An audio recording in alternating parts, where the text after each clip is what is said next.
Hi, I'm Jennifer from the Worcester branch of the Wayne County Public Library. Welcome to Tuesday Crafternoon. Today, I would like to show you how to make an art journal out of an altered book.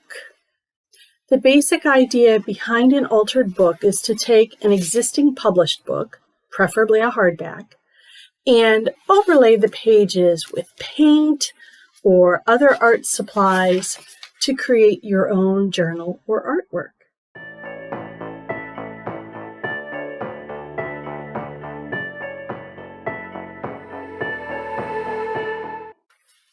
So here's what you're going to need. You're going to need a hardbound book like this. The reason you want a hardbound book is because the pages are stitched together instead of glued. So there's going to be less likelihood of pages just popping out on you like there would with a glued book. You're going to need a sort of razor blade or an Exacto knife, along with a hard ruler. If you've got metal, that would be really great, but this hard plastic also works really well. The reason you need these is because you're going to need to razor out some pages. If you don't, you end up with a book that just keeps growing and growing and growing the more you add to it. You're also going to want to have some gesso, which is what painters use to create kind of a blank surface on their canvas, or in this case, the pages, so that whatever paint or other items you use on top of the page actually stay. You know, it gives you a nice surface to work with. And it also covers up, I'll show you, covers up the writing on the page. You can see this page I've already covered with gesso, and you can't really read the print on it very well. You'll also want some wax paper sheets, or if you have like label sheets where you peel off the paper sticky stuff from it, and you can use the glossy back. That's going to be really useful for putting in between your pages when you use the gesso or when you use paint, so that if you go over the edge of the page, it's going to go onto the wax paper instead. You'll want paint. I'm usually using acrylic paints of different kinds. You can also use stamp pads because that will give you a little extra color on your page as well. You'll want glue or tape or double-sided tape, because a lot of times your pages are just thin enough that you're going to want to glue two pages together for a thicker surface to work on. And I'll show you about that in a bit. For using the gesso, I usually have just kind of a scrap gift card on hand to help smooth it down the page. I'll show you that as well. And for the paints, I usually have some empty yogurt cups that I use for that. Other things you might need, especially for the painting, would be obviously a paintbrush, or if you can find a sort of sponge applicator, that would be cool too. You can create some really interesting patterns in your paint by doing things like adding a little bit of bubble wrap to a toilet roll and using this to go over your paint and add a little bit of texture. You can also use rubber stamps, or if you saw the video I did several months ago about creating art stamps, we have one here that's made from a wine cork. It has a little leaf print on it, so you could do something like that. You might also want markers of various sorts. I've got a couple of my Tombow dual brush pens here. And there's also washi tape, which is good for not just your bullet journal. You can tape things into your art journal here, or you can use it just as decoration, to edge a page, whatever you like. You could probably come up with a whole bunch of other things that you might want to use in your altered book journal as well, especially if you want to do some collage or you want to just do some writing in it. It's totally up to you. Go crazy with your stickers, pictures, ribbons, fabric, whatever. It's going to be your art journal, and you can get creative however you want. To find some of these hardbound books, you might want to look at a used bookstore, maybe Goodwill or Frientique. Both of them would have some fairly inexpensive hardbound books. If you have one in your own collection that you just don't read anymore and you think would make a really cool journal instead, you could do that. But above all, please, please, please do not use a library book. That's not what we're here for. We're going to use today a book that I got at a book sale. It was very inexpensive, but it had some really cool photos in it, and I just thought that would be a good one to use as a base for my journal. So let's get started. Okay, so as you can see, I've already started on this particular book. I've already taken a few pages out, glued some together, and then added the gesso to create that surface that I want to be able to work on. So let me show you the steps you want to take here. This is a page I'm actually going to take out. As much as I love it, I think I want to use it kind of as a scrap paper somewhere else in the journal. And it's also one that would be kind of hard to gesso over and give a clean surface to, because there's just so much going on this page. So what I'm going to do is take my ruler and get this way down in here. And I'll take my razor blade and just kind of score along the edge of the ruler. Now, you don't want to just rip a page out, because you do that too many times and you're going to end up ripping the stitching that holds the binding together. And that's just going to be a complete mess. But if you can do a little bit of a razor cut first, and then very slowly tear along the edge of your ruler here, you may have to work from both ends, that's okay.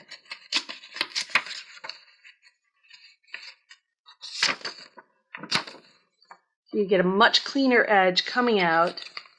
And because you've worked so close to the gutter here, you don't have too much left over, which is great. Now, what I want to do, I'm going to set that aside. And the next thing I'll do is, even though these are a little bit thicker pages than usual, I still want to glue two of them together so that I have a nice sturdy surface to work on. So I'm going to take a sheet of wax paper, slip it under the second page here.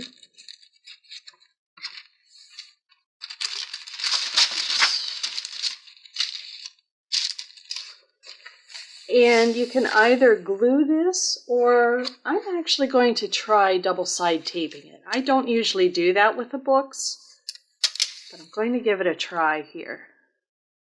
You want to get it close to the edge.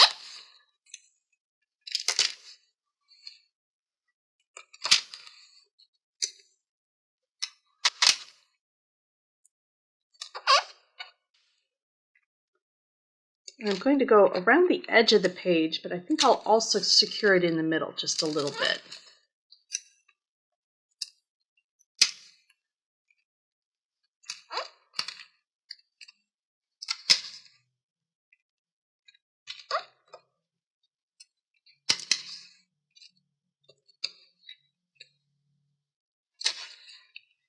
And let's just do one little strip down the middle. All right, so then I'm just going to take this other page and very carefully join the two up. And there we go, we've got a thicker page to work with. Now, I want to go ahead and gesso the pages so that they're ready later on for me to paint. So with this, I've just got my bottle of gesso here. I am just going to drizzle it on. And you don't want too much, but you want enough that you're going to be able to cover things. You can always add more. And then I'm taking this gift card and I'm going to sort of work it back and forth to start spreading it across the page. And then let's work the other way as well.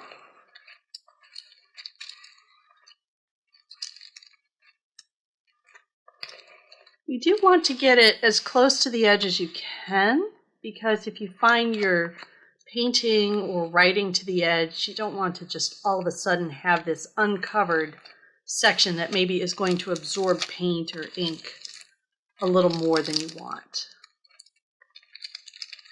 You're just going to use this card to smooth it out, get a fairly even coat, and then we'll do the same on the next side.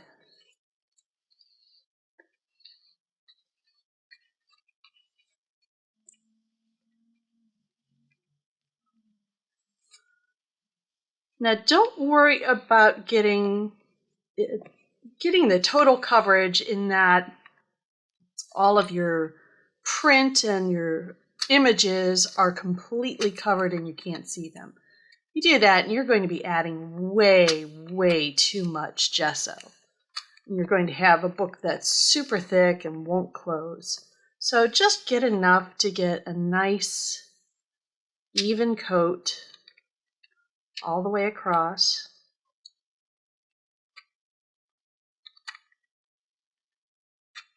And then what we're going to do is just let this dry.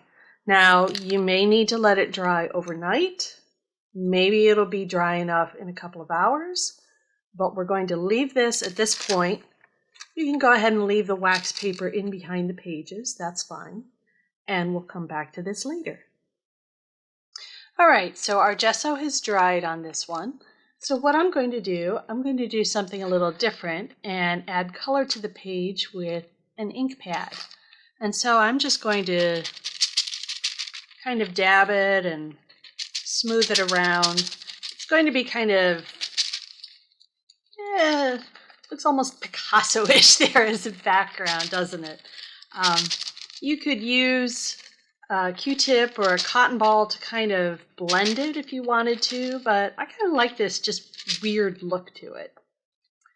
And then what I'm going to do is add a little color over it. And so I've got my toilet roll with a bit of bubble wrap around it. And I'm going to add a little bit of paint to my cup here. Whoops. That's more than enough. And I'm just going to dab this onto the bubble wrap. Doesn't need to be a thick coat, just a little bit will do. But I do want to go around a ways, so.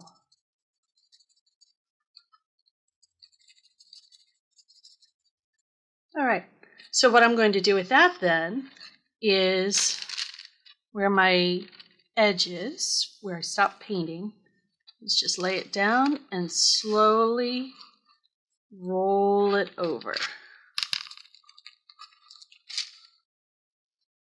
And I'll do that again.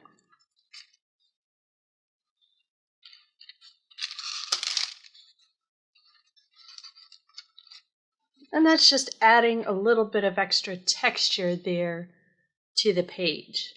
Now, I don't know what I'll do after this. I just wanted to add a little extra color and different, I don't know, what would you call that? It's not really patterns, but just to give it a little more visual appeal. So again, I'm going to have to let that dry, or I could go onto this page and start working with that. But that at least gives you the idea of, once you've got your page gessoed, how you're going to add some paint or additional color to it. Now, I could take that same acrylic paint and maybe I just want to start doing some lines on the page. You could do that too.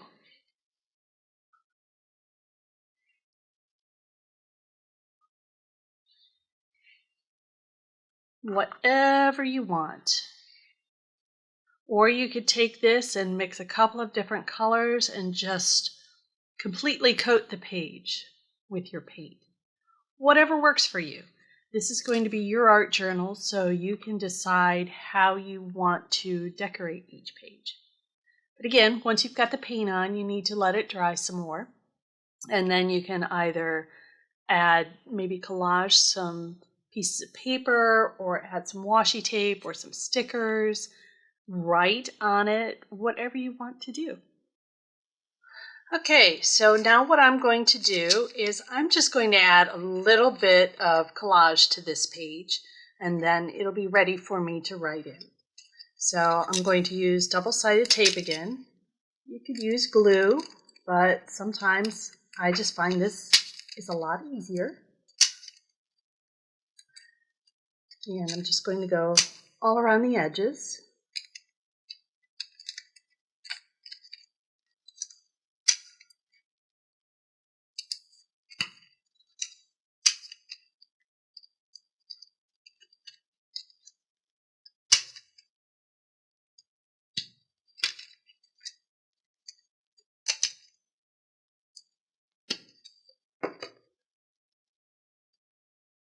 And I think I'll just line it right up here with this corner. And press it in.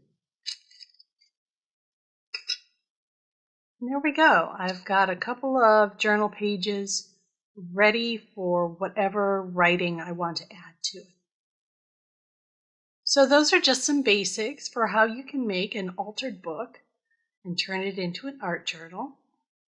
You could just really go a little crazy with whatever you want to do with it, whether it's paint or watercolor or stamps or collage or what have you. This is just a fun way to take an old book that you don't read anymore and turn it into something new and fun and completely original for you. So for now, I hope you'll stay safe and healthy, get creative, and be kind. Bye-bye.